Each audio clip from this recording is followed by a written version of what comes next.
Thorin's contemporary, his cousin, Dain, who rules there. And of course, since the dwarves take relationship very seriously, Dain, of course, he comes to the assistance of Thorin.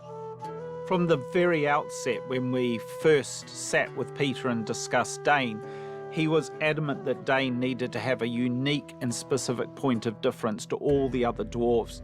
I wanted Dain to have this sort of flamboyant kind of mad Scottish kind of warrior type, you know. The Scots were fantastic in the real world history and taking on the British in the 1700s, where they just weren't going to take any crap from anyone. And casting Billy Connolly was fantastic because you have a guy who knows how to play a feisty Scotsman. I mean, he comes from that world. He comes from a tough upbringing. But you've also got a guy with a wonderful comic sense of humour as well.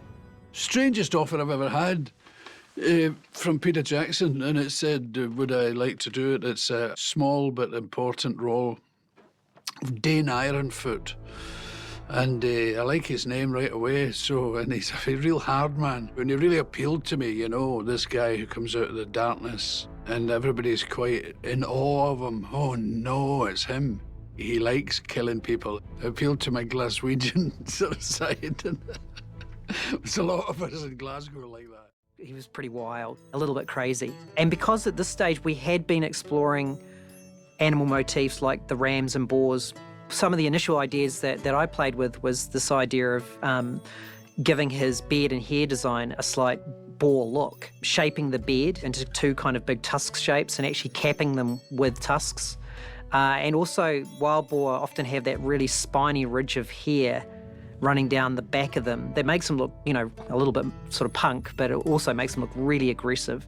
And his armour. Ultimately, Peter knew from the very outset that his armour must never be ceremonial, but it did have to have a certain level of regal quality to it, but still be utterly functional. So this is Dain in his full armour. That's good for the Iron Hills army. It feels like Iron Hills, doesn't it? Yeah. From an armour and weaponry point of view, Dain's armour was just much more elaborate, and obviously his helmet was more individual. It's totally over the top. The huge boar's motif with the huge crest of bristled hair, it capped off a very sublime and beautiful piece of design. Good morning. Good day, my dear. Ooh, you've been spied upon today. Apart from just being Dain, I have to become a dwarf. I wear a cap on the back of my head. First, that goes on first. It makes my head generally bigger. Then the prosthetic face comes along. Time for the face. The transformation. He has tattoos on his forehead and his cheeks. He has a big scar on the left side of his face and a broken nose. There's an old story they tell in Glasgow that sums him up. Glasgow was quite famous for violent guys, you know, and hard men. And the story goes, there's a guy in a bar, and a little guy, and he's with his friends, and he said, who's that guy up at the end of the bar? And they said, that's Big Jimmy, the hard man. Oh, he said, is that him? He said, I've always wanted to be a hard man. He said, well, you go and ask Jimmy, he'll tell you how to do it. So he goes up to Jimmy the hard man and he says, excuse me, you Jimmy the hard man? He says, yeah, it's me. He said, I've always fancied being a hard man myself, you know. So, oh, really? He said, could you give me any advice? He says, well, the best advice I give you is to always remember the old 1-3. Just keep that in mind, the old 1-3. And he says, what happened to 2? He says, oh, you get that. And it's that thing that the hard man knows that it's actually 1, 2, 3. And real hard guys like Dain accept the 2. They know it's coming, so they carry the badges of it. I like my tusks. I love them. And he did have, in the end, the thickest, biggest wig and beard out of all the dwarves. There's nothing worse than being a dwarf with a badly fitting hairpiece. How embarrassing. What would the other dwarves think? We had to pad his makeup time about 20 more minutes, half an hour longer than what it was, because he loves to tell stories and jokes. As you can see, everybody's experts here. Oh, please. Everybody except me. I don't know anything. I don't have a script. I know nothing. I don't know what the show's about. Except that people are called Ginkle, Glonkel, Flinkel, Flonkel. It's a romance. You can't every day say, oh my God, I have to get into this bloody thing again. It's a luxury you can't really afford because it's going to happen. So you might as well choose to enjoy it and have a good laugh with the people who are doing it. I'm ready for wardrobe. I saw an illustration first, but it was seconds before I started getting into my clothes. It was in my armour, you know, and I thought, I couldn't wait to get into it. Once I got into it, I couldn't wait to get out of it again. It was so heavy. There's this layer upon layer upon layer of armour and various bits and pieces. It makes me broader and broader. And then the people who made it came up to talk to me about it, and they said, how is it? And I said, it's like wearing a small European car. Richard Taylor, he says, well, actually, it's a lot of light layers, one on top of the other. I want to say, yeah, that's how heavy things happen. It isn't the lightness of the layer, it's the number of the layers, you know. Give me a break. I feel as if I'm inside a building.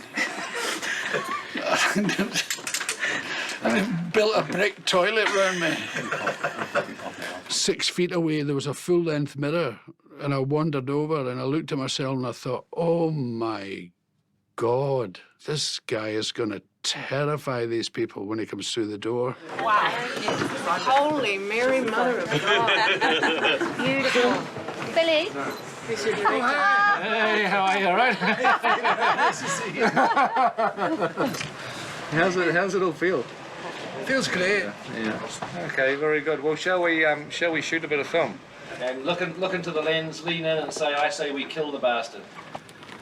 I say we kill the bastards. Do we want to try one with the helmet on?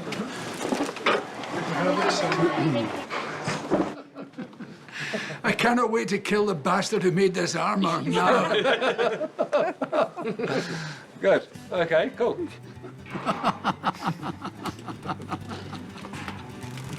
What am I doing? Just stay down and belly. It's not here. It's there. Yeah. That's another thing. I had to learn to walk like a dwarf. 2 steps, square off. Boom. Yeah. Feel that? Yes. That's what you need to do. I worked with Terry, and he was telling me how the elves are very elegant and swishy with the swords, but we are more the sort of, poof, of some of that.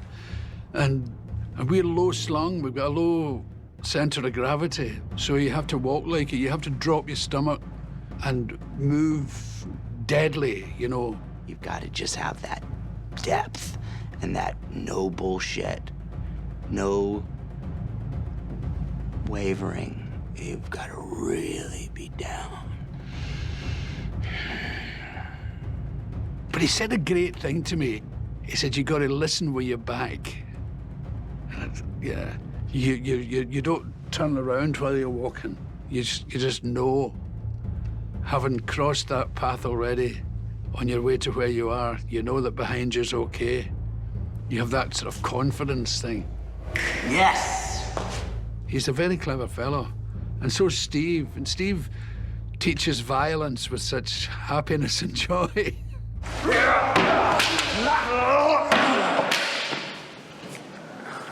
Would you buy that as a fight scene? Oh, yeah. He'll tell you how to behead somebody with such joy, and you know he would show his daughter. I was fortunate enough to train Billy for about 3 months. It's great because I would tell him something, and you could see the progression.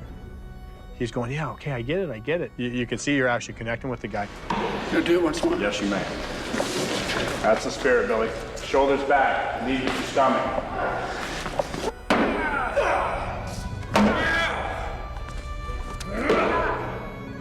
And so I practiced and practiced, my belly sticking out and walking, and I walked up and down those hangers for days.